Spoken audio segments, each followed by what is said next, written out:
Hello, I'm BrigantiaBlackbird of Blackbird's Brew. Happy Saturday, and thank you for joining me for this week's Loki video, although I should say Loki-related video. After last week, I decided I wanted to take a closer look into all of Loki's kids, so this week we're going to get to know Jormangandr at least a little bit better. At least we're going to try to understand his perspective just a little bit more.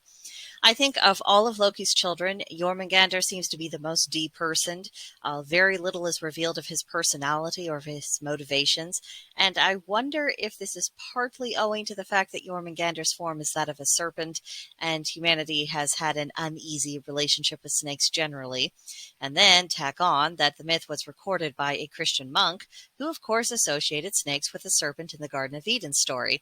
So, I guess my point is I don't think it's likely that poor Jormungandr would have gotten a fair shake, no matter who was writing down the myths. But let's go over the basics of what we are told about him. We know that his parents were Loki and Angrboda, who of course was a giantess. He had two full siblings. We had Fenrir, the great wolf, and then the goddess Hel, who was queen of the dead. He had half-siblings, of course. There was Sleipnir, who we talked about last week, who came about through the infamous horse incident.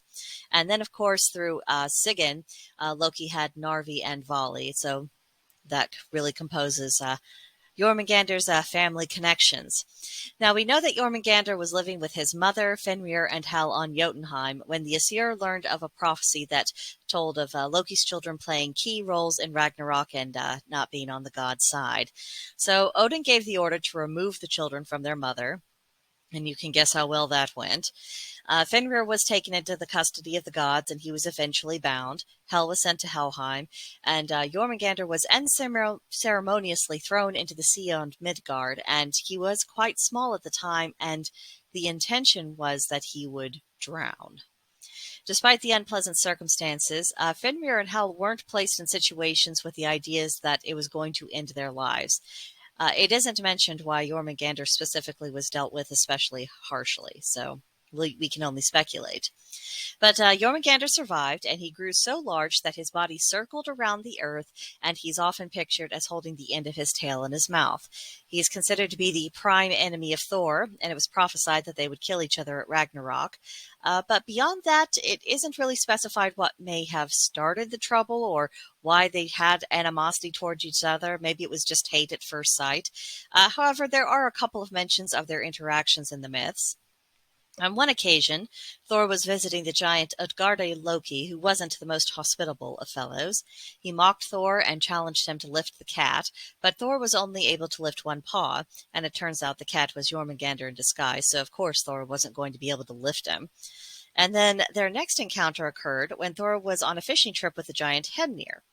Thor knew that Jormungandr was in the sea, and he baited his hook with his goat's head because he was wanting to catch him and take him out, with the hammer and all that. Jormungandr did take the bait, and this led to a massive struggle between him and Thor.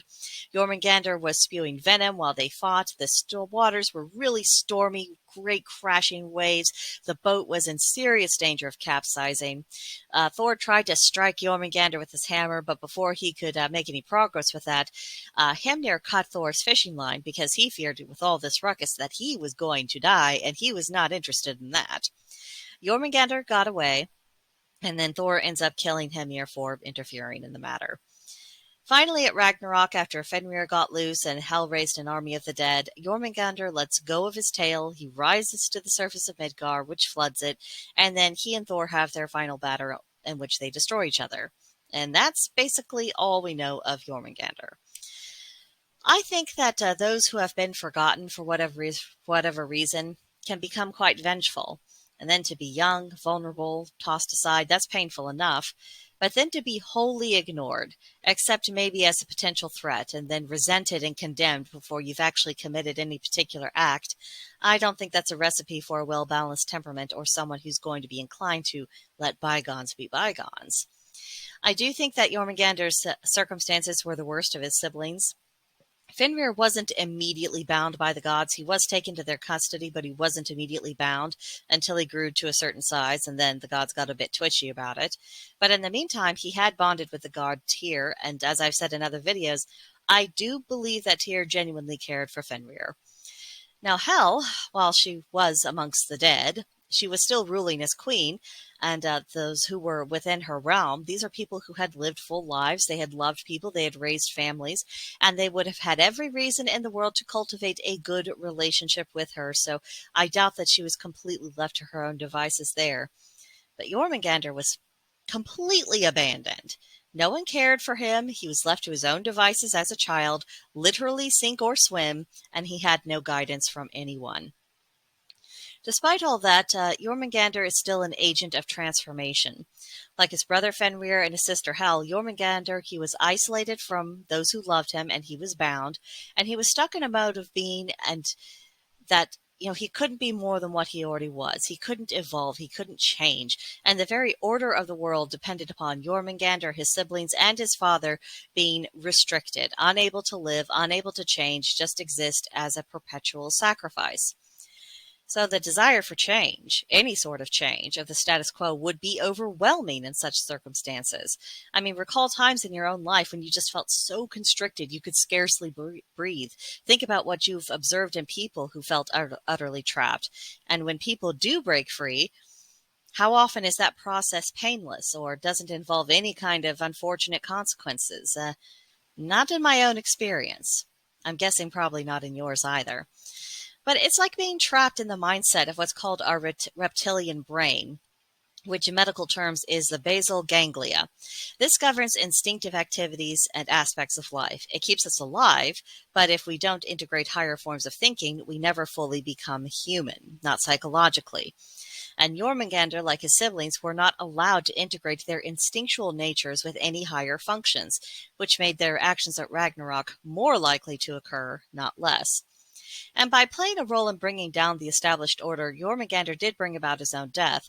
But if we look at this more metaphorically, it is the death of a past self, a past self that you have outgrown and that it no longer serves you, something that you need to move on from.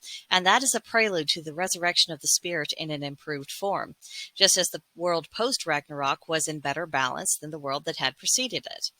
As I've been learning and thinking more about Loki's children, I do detect traces of him within each of those kids. But of all his children, I think it was Jormungandr who inherited the greatest degree, or at least the rawest form, of Loki's own transformative nature. I'll be giving all of this a lot more thought, and we'll see where those thoughts take me within the future, and I hope you'll come along with me on the ride. But that's what I have for you today. Let me know what you think, any insights you might have in the comment section below, or come see me on Discord at Blackbird's Brew. There is a link to join in the description box below, and I would be absolutely thrilled to discuss this with another fellow enthusiast of the subject. But that does it for today. I will see you in the next one. Bye.